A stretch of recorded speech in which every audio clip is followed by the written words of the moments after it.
Hi guys, Zachariah here with Old Man Gaming, and you have seen me enter from off camera, and I am not wearing the Sasquatch. I am wearing some more upstanding citizen attire, which means that I'm about to get another terrible talk.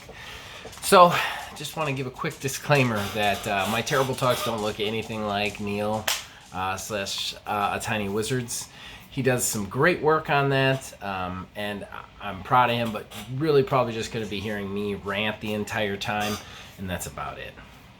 So, what am I here to talk to you about today? Well, I'm here to talk to you about exclusivity. Now, a lot of people are talking about Bethesda, the Bethesda acquisition by Xbox, especially now that it's been found out that Bethesda is doing an Indiana Jones game for Lucasfilm Games, which has led people to speculate as to whether Indiana Jones will in fact be a Xbox exclusive. It's also been a speculation. When does Bethesda go exclusive? When do the Bethesda games start being Xbox only? And, you know, they've said that about a lot of the acquisitions that they've had. I'm here to tell you why I don't think they're ever going exclusive. But I'm also here to tell you why I don't think any business should make them exclusive. And it's not for some ridiculous sentimental reasons like exclusivity is bad for gamers or gaming. It is. I mean, I'm not arguing that point. But I'm going to give you why money-grubbing business moguls, it's not good for them either. Before we get into that, let's get into the layman's terms, the simplicity of it all. I just want to quickly explain, if you don't know, and you probably do, but if you don't know what exclusivity is or why consoles need it. Well, exclusivity means that your game is only produced on a specific platform, meaning your game is only produced on Xbox. Your game is only produced on PlayStation. Examples would be like Halo is only made for Xbox, whereas God of War, you only see that on PlayStation consoles. These are done mostly to drive sales of hardware. I mean, the old adage, software sells hardware, it's true. I think it's kind of changed in the years, but before we get into that, the reason this got big in the old days is Sega and Super Nintendo. You know, you had Sonic versus Mario. And basically, when you were going out to purchase a console, you had to stop and think to yourself, which games do I want to play? Because Super Nintendo has these games and Genesis has these games. Do I want to play Sonic or do I want to play Mario? Do I want to play more sports games or do I want to play Zelda? That kind of mentality has held true all the way till today. Even Sony and Xbox did the same thing. Xbox had Halo. Do you want to play one of the more competitive, one of the only first-person competitive multiplayer games out there, definitely the one that was innovating the most? Or do you want to play an anime JRPG? Like, their basic ideologies were completely different, and so you had to make a decision what your interests were, what suited you, and which you wanted to play. And then, because of that, you would pick one console or the other. Also, you got to remember, consoles are extremely expensive. They usually sell for about $500 right off the bat, and sometimes more, as we've seen. And because of that, you really can only decide to play one or the other at the time. I mean, that was the goal. That was what the whole exclusivity was. Who has the better games is who gets the better console. Who has the more exclusive games is who sells the console. But with the history out of the way, let's look at why today exclusivity doesn't matter that much. In fact, in a lot of ways, it's a bad business decision. And the reason is, software still sells hardware, but not games. Services now sell hardware, or at least it's slowly starting to progress that way. And you all know what I'm about to reference, and that's Games Pass. And that is why it is a hugely bad idea for Xbox in any way, shape, or form to make any Bethesda game exclusive. Honestly, I personally think it's a bad idea for any console company to make any games exclusive at this moment, because you cut off your revenue stream. I mean, you just do. Yes, it drives hardware sales, but these hardware nowadays in this day and age are being sold basically for cost. So selling hardware doesn't make you any money. What makes you money in this industry is selling games. And what makes you money, and you can't make all the money if you're only selling to a third of the people who are buying. Even PlayStation has lightened up on this. I mean, in recent years, we've seen a dramatic shift of their games, their exclusive games that would have been only available on PlayStation 5 or 4 are now starting to be available on PC or announced PC compatible. Horizon Zero Dawn Ghost of Tsushima. These are just a couple. I'm sure there's more, but a lot of these games are starting to be able to be sold in more than one platform. Now, of course, we then switch to Xbox, which has the most forward thinking on this kind of thing with the Games Pass. I already mentioned it once. I'm sorry, I'm a little scatterbrained, but I'm trying to be as organized as humanly possible. The reason you never make a Bethesda game exclusive is because, first of all, PR. If you make any game exclusive, there is a group of people out there who will hate you because you've made that game exclusive. There's just no reason. I mean, you don't want that bad press. And that's always been the way it is. If you're an Xbox company and you make an Xbox game exclusive, anybody who's diehard PlayStation isn't going to like you, because especially if that's a game that they wanted to play. And vice versa. So, number one, you don't want that. You don't want any bad press, especially nowadays, especially with the internet and everything, and how much PR goes into these games, how much hype goes into the sales of these games. You need people to like you. Number two, that's not the biggest reason. Number two is definitely, without a doubt, sorry guys, had to shift position. My phone was running out of batteries and dying. So, as I was saying, revenue is the number two. And the fact is if you alienate 2/3 of the people who buy video games, you get 2/3 less money. It's that simple.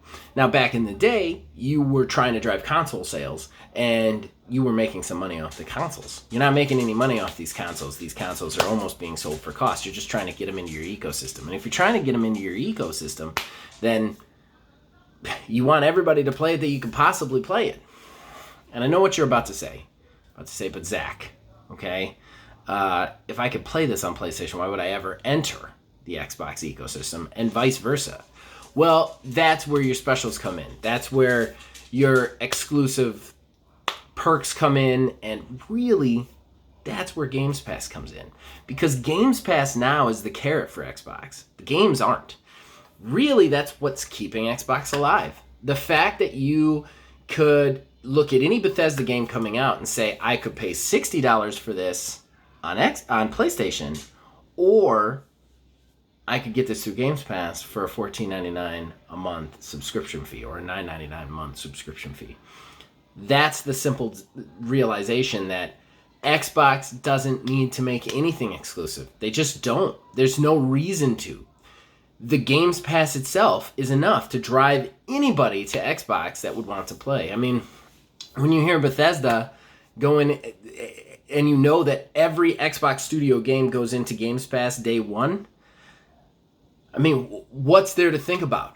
$14.99 a month for every Bethesda game ever going to be made, or $60 per game? It's a simple decision. I mean, look, you can argue the validity of Games Pass all day long. The fact remains, it's the best value in gaming right now. I don't think that's up for debate. And this only adds to it. And it's the biggest reason that Xbox is never going to make the Bethesda games exclusive. They just stand to make much more money. They'll get more out of the sales for selling the actual hard copies to PlayStation people who are hardline. They're going to get the people on the fence to switch over with Games Pass deal, and they're going to get people to buy Games Pass, which is really the goal of Xbox. If you look at anything that they have presented in the last 2 years, they don't care if you buy video games. They don't even care if you buy the console. They want you to get on Games Pass. That's what they want. I mean, look, exclusivity sucks. Everybody out there knows it. It's not a fun part of this business. It doesn't make anybody happy anymore. And you know, the hardline fans can take to the social media and say, I'm proud of my company for making this exclusive, and I'm proud of them for getting this exclusive game, and why doesn't Xbox have any exclusive games? The fact remains, you don't really want that. Gaming, especially in 2021, is better with other people to play with. The more people, the merrier, especially with the rise of games as service, with the rise of online-only games, and the rise of competitive multiplayer. You want to play with more people. So as hardline as you want to be deep down, let's face it, you don't want people to not be able to play the game that you love. You want to show it to as many people. You want to share that experience with everyone. So yeah, exclusivity sucks. However, let's face it, the game companies aren't looking at that as the reason. But if they're smart, they're going to start looking at exclusivity as a bad business decision. Let's take Minecraft. I mean, Xbox bought Mojang. There was a lot of people who thought, is Minecraft only going to exist on Xbox? No, it exists everywhere. It is in all the places, and you can get Minecraft Dungeons on 2 out of the 3 platforms. The reason they do that is Minecraft makes them tons of money. They could survive on their Minecraft money alone for years. The only reason it makes them that much money is because it's on every console. It is a popular game on every console. So what do they stand to gain from putting Bethesda in the exclusivity pile? Nothing. What do they stand to gain from putting any game in the exclusivity pile? Nothing.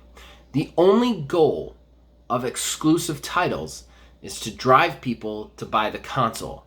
That's it. From a business point of view, that's why you do it. The game companies that agree to this or get bought out or whatever are doing it for an influx of back money. Like, they're doing it for financial support so they don't have to worry about the retail end when the time comes.